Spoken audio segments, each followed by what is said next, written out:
Vítám vás u další přednášky. Jejíž přednášející tady také vystupovala už minulý rok. Welcome, ladies and gentlemen. Good afternoon. Welcome you to the next lecture of our international panel. The lecture was here present also last year. A my jsme velmi rádi, že k nám zavítala znovu. And we are very glad that she visited us again this year. Takže další přednáška bude od Marion Vrbické na téma Eleusinianská mystéria, iniciační kult v antickém Řecku. So the next lecture is by Dr. Marion Vrbicky. It's called the Eleusinian Mysteries and the Initiation Cult in Ancient Greece. Prosím, přivítejte ji potleskem. Very welcome.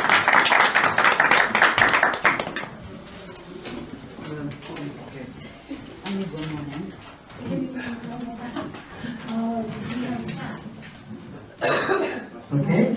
Yeah. Okay, happy to be here again. Thank you for your warm welcome, and I'm glad you invited me again, because that means I must have done something right last time. So, what I bring to you now is one of the most enduring mystery cults that ever existed. The Mysteries of Eleusis were a religious cult that lasted. As I said, the Mysteries of Eleusis were a religious cult that lasted from the dawn of Greek history until the 5th century Common Era, using the magical theater as a way of initiation, attracting people from all over the known world. Through all this time, its secrets remained unbroken. In this talk, I will speak about what we know about it from written and archaeological sources. This picture is kind of imaginary, how Eleusis must have looked in classical times when you approached over the sacred way.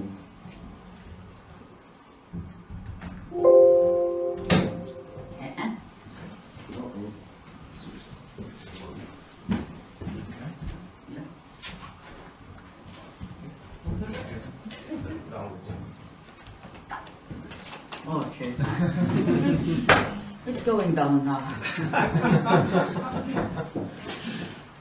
We do not know exactly when the cult of Demeter started at Eleusis, but it dates back to pre-Greek times, to the former inhabitants of Greece, people of non-Indo-European stock. The Greek called them Pelasgians, so let us stay with that name. It has been suggested that the goddesses originally revered in this place were the Minoan Cretan Eletia or Elysia, a goddess of birth and fertility, and the Potnia, in Greek Despoina, the all-powerful mistress of life and death, an attribute later given also to Persephone. The name Eleusis itself is the biggest clue for this hypothesis. It has the same root as Eleito, which means to begin or to arrive, as in birth. We know that a fertility cult was practiced in Eleusis, and the Greek invaders coming to Greece in the 3rd millennium took over the holy site and called the goddess of the place Demeter, which means Earth Mother. But the Pelasgian roots remained. Many things in the cult and architecture are undeniably un-Greek, and baffled even ancient contemporaries and historians, who tried to explain them away somehow. They could not, and modern historians still wonder. Also very un-Greek were the criteria allowing people to become initiates. There were next to none. They needed not even to be of Greek birth, only to be able to speak and understand Greek. They were women and men, and came from every class and rank. Nobles and scholars stood beside simple farmers and even slaves, treated no different, as you will hear. The only strictly upheld rule was that aspiring initiates needed to be free from blood guilt, meaning that they had never committed murder. So what exactly was the cult about that was so undiscriminating and open to all?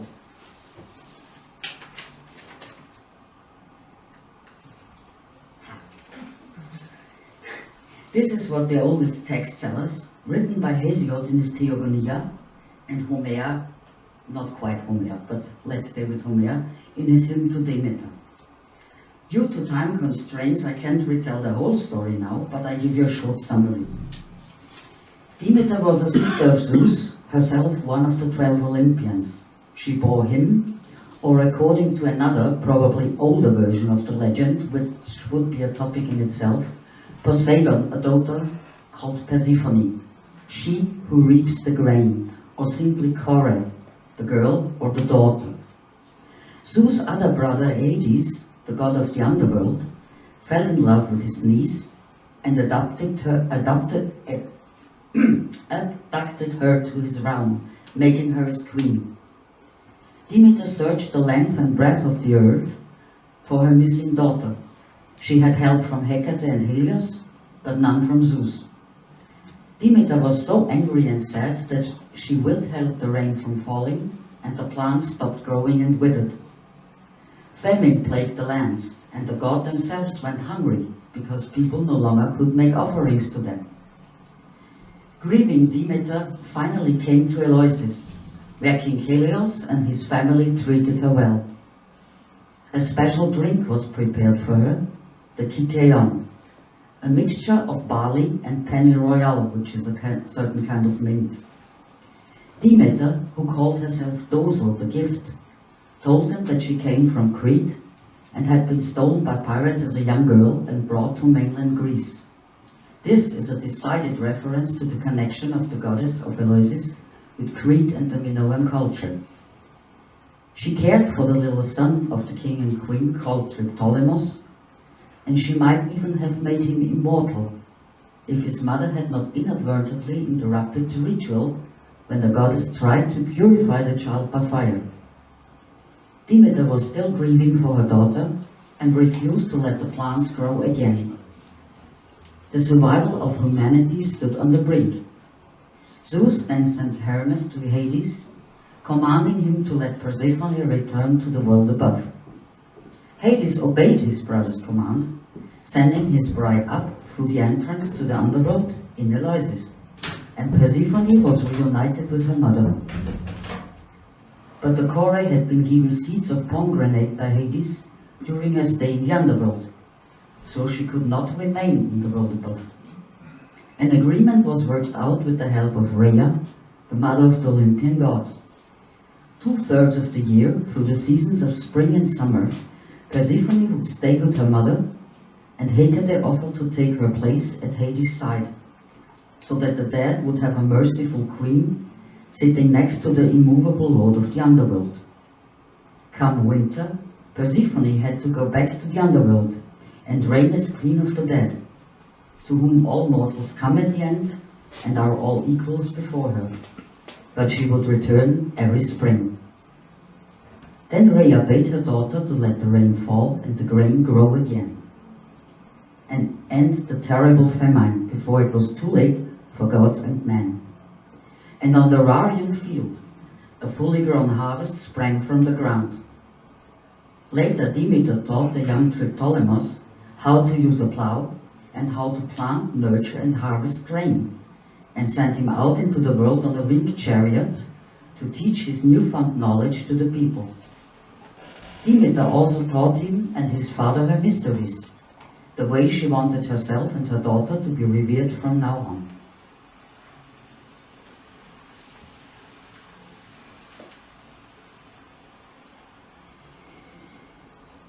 The mysteries themselves consisted of 2 parts. Since speaking or writing about them was punishable by death, and a few people were executed exactly because they spoke about the unspeakable, our knowledge of what really happened inside the temple is rather hazy. The lesser mysteries were held in the month Antisterion, that is February.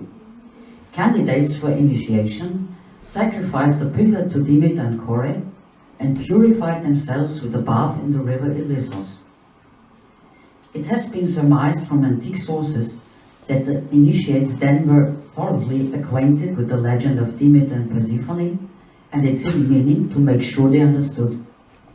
Maybe they were led to see in vision the ascent of Persephone, as the month Antesterion was seen as the first month of spring. After undergoing this initiation, they were called Mysti, those allowed to participate in the greater mysteries, though not in the same year. They had to wait 1.5 years for the next Boedromion, which is roughly the month of September, and the greater mysteries were celebrated, noticeably after harvest and lasting a week. They began with the arrival of the sacred objects brought from Eleusis to Athens by young boys, called Ephebes, who symbolized Triptolemos on his journey to the Eleusinion, a temple at the foot of the Acropolis that had been erected over a natural spring. On the next day, the Mysti gathered, and the beginning of the mysteries was formally declared, with a sacrifice to the goddesses. The day after, people went down to the sea at Phaleron hour, purifying themselves with a bath in the waves.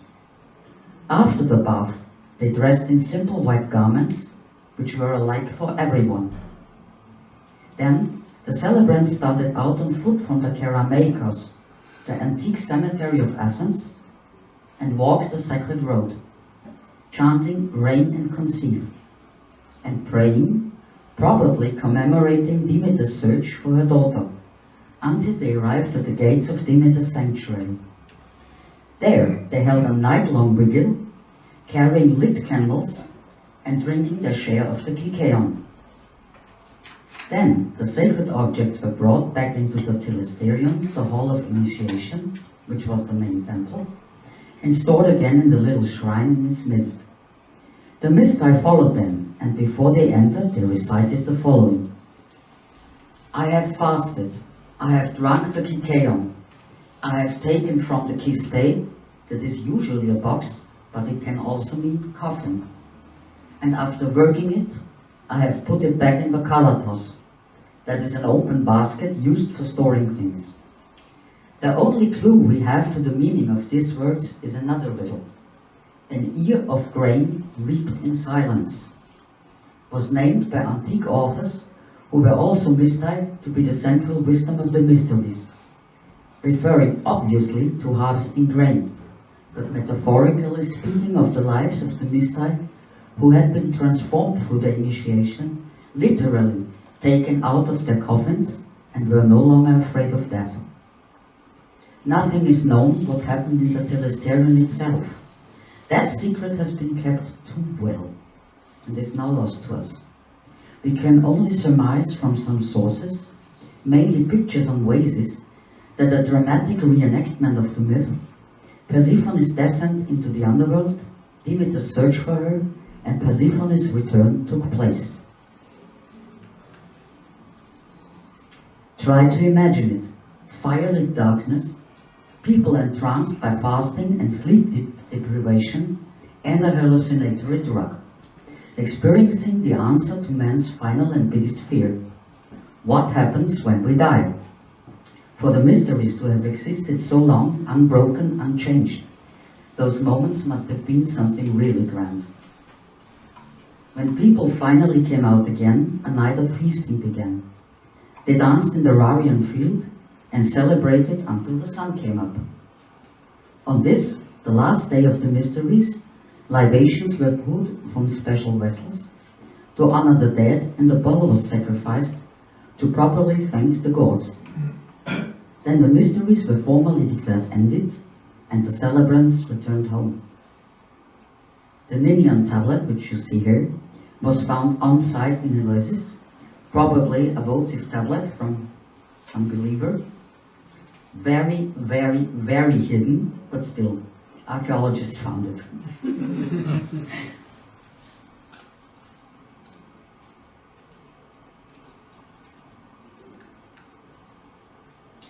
The basic meaning of the myth is easy to understand. It explains the changing of the seasons, of which in Greece there are really only 3. The cycle of growth, harvest, and fallow fields.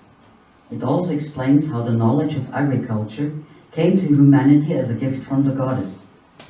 The hidden meaning is a little more complicated. Since the mysteries involved visions and the conjuring of images of an afterlife, Some scholars believe that the power and longevity of the Eleusinian Mysteries that spanned at least 2 millennia came from the use of psychedelic drugs. The one most likely used is ergot, a parasitic fungus growing on the ripening barley that was the main ingredient for the sacred drink, the kiteon. It is thought quite possible that barley seeded with ergot was specially cultivated on the Marion field in Eleusis, the first spot on earth that, according to the myth, was taken under the plough by Demeter herself. I was there, no ergot. Not anymore, probably. For the initiated, the return of Persephone symbolizes the eternity of life, which flows from generation to generation, and they believe they will be rewarded in the afterlife and probably given a chance at rebirth. Let us hear what Homer, or rather the poet who wrote the hymn, has to say about it.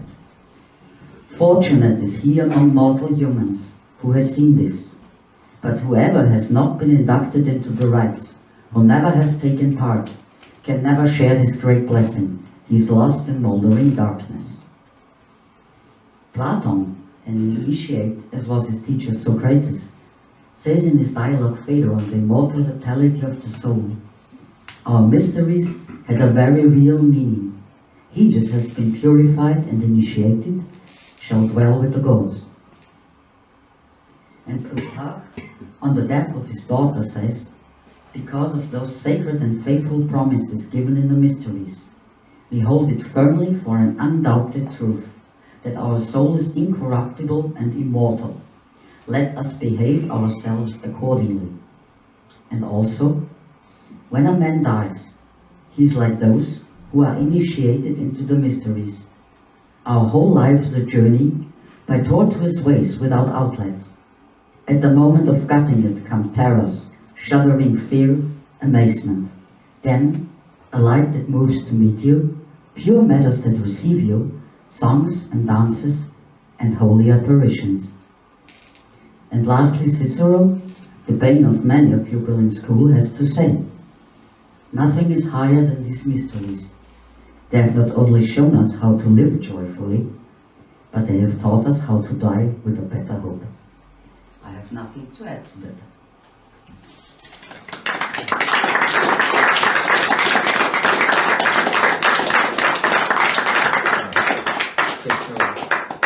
So, any questions?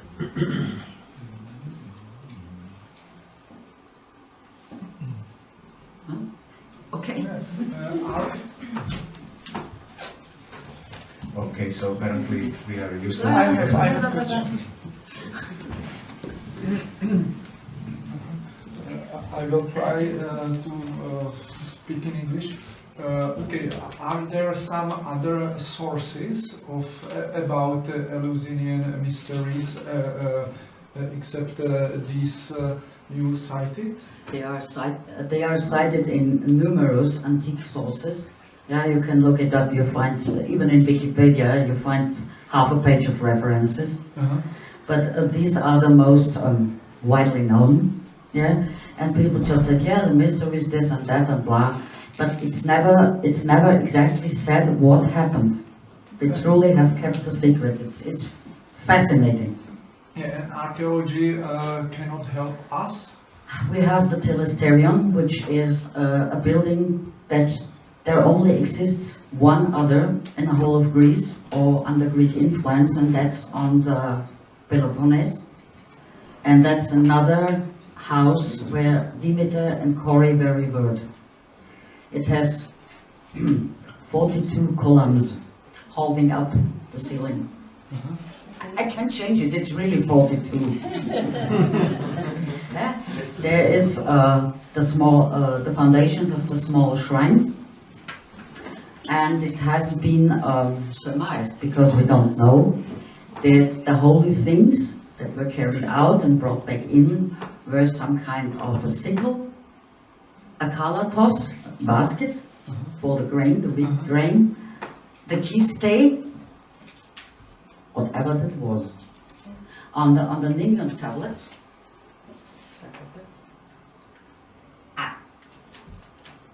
The goddess is sitting on it.